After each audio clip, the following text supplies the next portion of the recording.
Grave 11 here, and I'm going to go ahead and talk about last night's eliminations.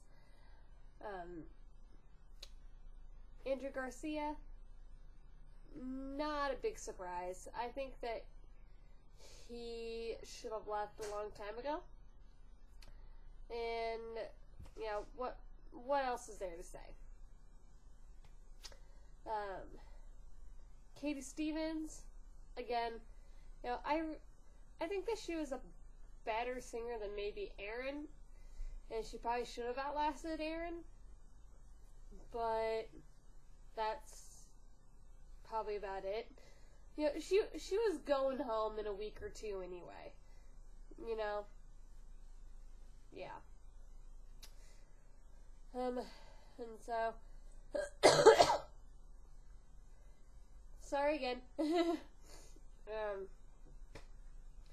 There really isn't much to say, you know, about that. You know, not shocking eliminations at all.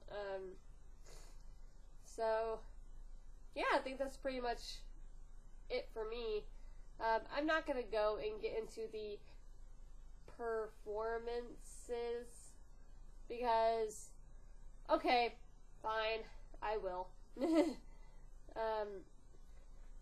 I thought Brooke White's part of the duet with Justin Gaston was good, but Justin should not have been allowed to sing with Brooke White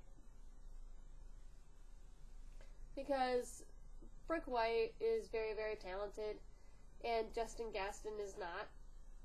So yeah, I kind of felt sorry for Brooke that she had to carry his weight too, and yeah, that made me sad.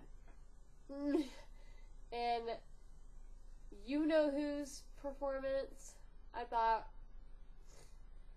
I don't know, it just felt really weird and staged and Broadway, just like any other of his performance on Idol felt. I didn't understand all the smoke and mirrors and lasers and the what have you. You know, I don't like that kind of performance style because for me, that kind of distracts from the song. And I don't know. I'm trying to be critical of Adam without Glambert's coming after me to kill me. So, yeah. Anyway, I'll be coming back for part 2 right after this for suggestions for our top 7. Woohoo! And with Alicia Keys as our mentor next week. Really, do we even need a mentor for Isle Gives Back week? I don't think so. But, you know, maybe Alicia could teach him a thing or two. We'll see. Alright, see y'all later.